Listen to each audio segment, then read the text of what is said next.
অনেকেই প্রশ্ন করে, হুজুর কোরআনের পক্ষে ইসলামের পক্ষে একটা বাক্সের ঘোষণা দিলেন আপনারা, কে ঘোষণা দিয়েছে? পীর সাহেব চরমনাই।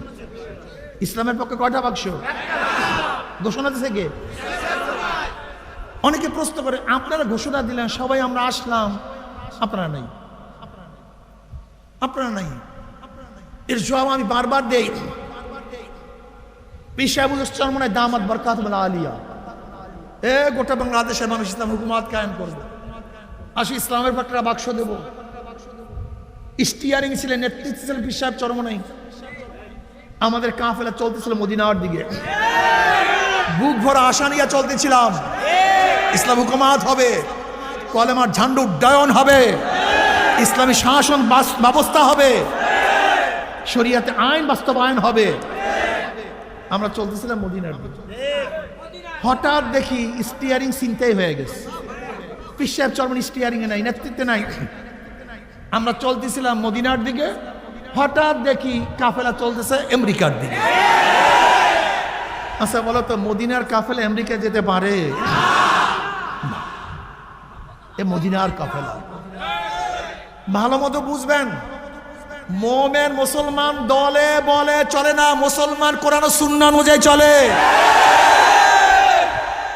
পালে চলে, দলে চলে। জানোয়ার, মহিষের পাল, গরুর দল, শুয়ারের পাল, ভেড়ার পাল, দলে বলে পালে চলে জানোয়ার। কিন্তু মোমেন মুসলমান চলে কোরআন ও সুন্নাহ অনুযায়ী, দলে বলে মুসলমান চলে না। যেমন এই মাগুরা জেলার যদি একজনও নামাজ না পড়ে, আপনি কি করবেন? কেন সবাই দিয়ে পড়েন, আপনি পড়বেন কেন? দলে বলে মুসলমান চলে না, কোরআন ও সুন্নাহ অনুযায়ী চলে। এই মাগুরা জেলার মধ্যে একজনও যদি একজনও পর্দা না করে, আপনি কি করবেন? কেন সবাই তো বেপর্দা, আপনি বেপর্দা হবেন না কেন? দলে বলে না, কোরআন ও সুন্নাহ অনুযায়ী। গোটা মাগুরা সবাই যদি মদ পান করে, আপনি মদ পান করবেন? কারণটা কি? দলে বলে পালে মুসলমান চলে না, কোরআন ও সুন্নাহ অনুযায়ী মুসলমান চলে। এই মাগুরা যদি একজন মেয়েও পুরখা না পরে, মুসলিম মেয়ে কি করবে? কারণ দলে বলে মুসলমান মেয়েরা চলে না। এই মাগুরার মধ্যে একজনও যদি দাড়ি না রাখে, মুসলমান কি করবে? কিসে চলে না? কি অনুযায়ী চলে? আলাইকুম বিসুন্নতি ওয়া সুন্নাতিল খুলাফায়ে রাশিদিন মাহদিয়িন তামাসসাকু বিহা ওয়া আদ্দু আলাইহা বিন নওয়াজিস।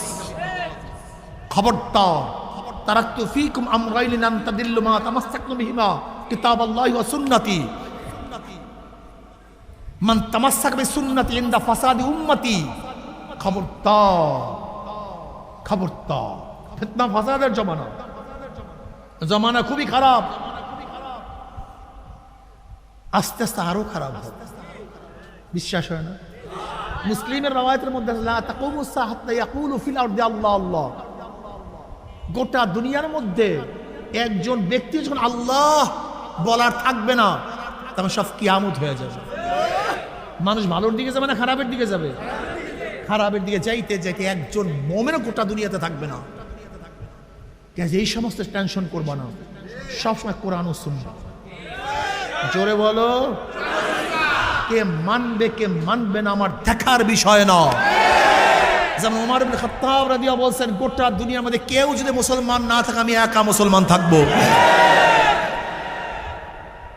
ইমানকে মজবুত করো, ইমানকে মজবুত করো। চরমনাইকে চেনো। চরমনাই আল্লাহকে পাওয়ার জন্য ক্ষমতা ত্যাগ করতে পারে, কিন্তু ক্ষমতার জন্য আল্লাহকে ত্যাগ করতে পারে না। ইব্রাহিম বিন আদম রাহমাতুল্লাহ আলাইহি বলকের বাদশা ছিলেন কে ছিলেন না?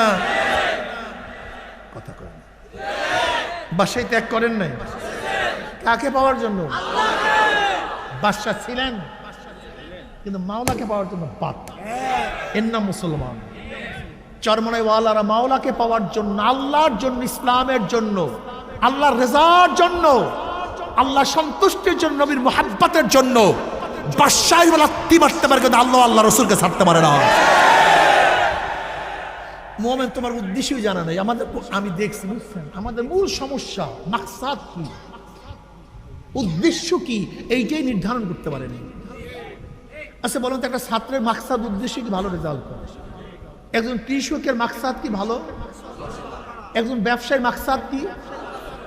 একজন মুমিনের মাকসাদ কি? বলো তো, রেজায়ে মাওলা, আল্লাহ সন্তুষ্টি। একজন মুমিনের মূল মাকসাদ কি? জোরে বলো, এইটা মাকসাদ আল্লাহ সন্তুষ্টি। ইন্না সালাতি ওয়া নুসুকি ওয়া মাহইয়ায়া ওয়া মামাতি লিল্লাহি রাব্বিল আলামিন।